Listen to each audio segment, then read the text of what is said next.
ಪರಶಿವನಿಗಿಂತಲೂ ನೀನು ಶ್ರೇಷ್ಠನಲ್ಲವೆಂದು ನುಡಿದ ವಿಕ್ರಮರಾಜಗೆ ಅಂದು ಪರಿಪರಿಯ ಕಷ್ಟವ ಕೊಟ್ಟೆ.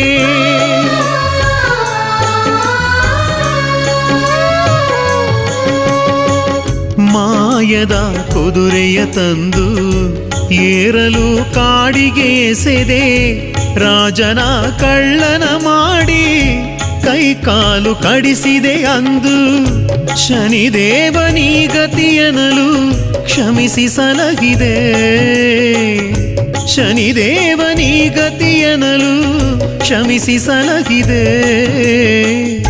ನನ್ನ ಮೇಲೆ ಕರುಣೆಯ ತೋರಿ ಕಾಪಾಡೆಯ, ನಿನ್ನ ನಂಬಿ ನಡೆವ ಮನುಜಗೆ ದಯೆ ತೋರೆಯ.